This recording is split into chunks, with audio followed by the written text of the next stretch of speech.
It was supposed to be the happiest day of my life. My wedding. A day I had dreamed of since I was a little girl, twirling in thrift store veils my mother had sewn back together with her own hands. But the moment I saw the way my future mother-in-law's lips curled when she spotted my parents, I knew something was off. They had dressed with care. My dad wore his only suit, pressed flat the night before. My mom clutched a small lace purse, the same one she'd carried to my high school graduation. They looked nervous, proud, and completely out of place in a ballroom full of pearls and champagne. Then I heard it. Loud. Clear. Ice cold. Who let these beggars into my son's wedding? Everyone turned. My mother's fingers curled around her purse. My father looked down, ashamed. I froze. My fiancé didn't say a word. My legs moved before my mind caught up. I walked to the center of the aisle, reached for my veil, and tore it from my head. Gasps echoed. My makeup blurred with tears. I threw the veil on the floor and whispered, "I won't marry into a family that mocks mine." But then, 5 minutes later, at the entrance, a black motorcade arrived. And everything changed.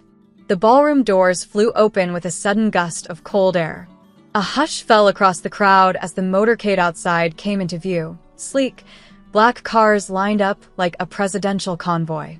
My ex-fiancé's mother's face twitched. Her smug smirk wavered. From the lead car stepped a man in a navy coat, followed by 2 security guards in tailored suits. He didn't glance at the stunned guests. He walked straight toward me. "Eliza Monroe?" he asked calmly. I nodded, still holding back tears. "Your grandfather left instructions. If anything like this happened on your wedding day, I was to come get you." My heart stilled. He handed me an envelope. Inside was a letter. My grandfather's handwriting. Trembling, I read, "If the family you choose cannot respect the one you come from, then they don't deserve you. Your real inheritance begins today." I looked up. The man motioned toward the cars. "He left everything in your name. The business, the estate, even the foundation board seat." My ex-fiancé's mother stammered, "Wait, the Monroe estate?" I turned slowly to face her. "You mean the one your husband's been trying to buy for years?" Her mouth fell open. "And you just called its owners beggars." She went silent. And then I smiled for the first time that day. They tried to follow me. My ex-fiancé, his mother, even a few of his friends trailed me down the grand marble steps like paparazzi chasing royalty. But the security team stepped in, forming a quiet, imposing wall. "I'm sorry," one of them said. "This section is for the Monroe family only." The irony was delicious. All my life, I'd watched my parents shrink in silence, working hard, never complaining. My mom used to clean the homes of people like these. And now here I was, stepping into a limo with leather seats and a monogrammed cooler full of sparkling water and strawberries. The taste of poetic justice was sweet, but not enough to erase the sting of the humiliation I'd just faced. As we pulled away from the venue, I turned back and saw my mother still standing near the entrance, confused. "Ask the driver to stop." I ran to her, took her hand, and guided her in. "You're not a guest," I said softly. "You're the first woman who ever showed me grace." Her tears spilled over. I held her hand all the way to my grandfather's estate, a sprawling home nestled in the countryside, one I'd only ever seen in photos. That night, while the ex-fiancé's wedding collapsed in shame, I lit a candle for the man who never stopped believing in me. My grandfather's will had been simple. Too simple, really. A single envelope, locked away in a private drawer, addressed to Eliza, the one who listens. Inside was a key and a handwritten note. "Don't fight for your place. Build it. The house, the land, the trust, they're yours now. Quiet power is the most lasting." I stood in the study of his estate, hands trembling. All those years I'd felt invisible, voiceless, worthless. And here was the truth. He had seen me all along. The next morning, my lawyer confirmed what I'd only dared to hope. Everything was legally transferred to me 6 months ago. Quietly, strategically. My name was on the deeds, the trusts, the art. He'd left my parents a small sum, enough to call a gift. But everything else was mine. That night, I invited my sister and ex-fiancé's mother for a peace dinner. They arrived dressed like they were attending a gala, masks of politeness barely hiding their desperation. The estate staff served them champagne. They sipped unaware. Then I handed them 2 envelopes. They opened them. One was a legal notice revoking my sister from any claim on the Monroe properties. The other? A cease and desist for defamation. "You're making a mistake," my sister hissed. I smiled. No. "I'm correcting yours." They left in silence, just like I once did. The scandal broke 2 days later. A leaked voicemail. My sister's voice, shrill, venomous, berating my grandfather while he was bedridden. "You old fossil. Just die already so I can get what's mine." The media ran with it. Headline screamed, "Heiress caught in elder abuse controversy." Her charity sponsors backed out within hours. Her modeling deals dissolved overnight. And my parents? Well, when they tried to downplay it, another leak surfaced. Security footage of them tossing my grandfather's antique record collection into the trash after his funeral. The public saw it all. The indignity, the greed, the absence of grief. My phone buzzed nonstop with messages from board members, press, even the foundation directors. Everyone wanted to know who I was, the granddaughter who never spoke, the one who vanished after the family feud. I gave one interview, just one.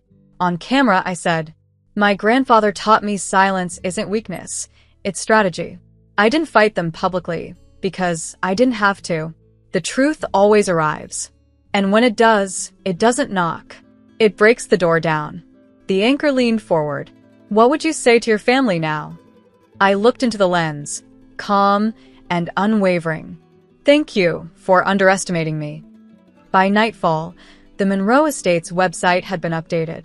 New leadership, new mission, and at the bottom, in bold serif type, "In honor of those who chose integrity when no one was watching." They tried to fight back. My mother called first. Her voice cracked with practice pain. "Eliza, we didn't know about the savings book, the will, the account. It's all been a misunderstanding. We're family." I let the silence stretch long enough to make her uncomfortable. Then I said, "No, Mother. You did know. You just didn't care." She began crying. Or pretending to. I hung up. The next call came from my sister's lawyer. They wanted a mutual non-disparagement agreement and offered me a payout to stop the bleeding. I replied with one sentence. "Tell your client that reputation isn't something you buy back once it's rotted through." The following week, I received a letter from my late grandfather's private attorney.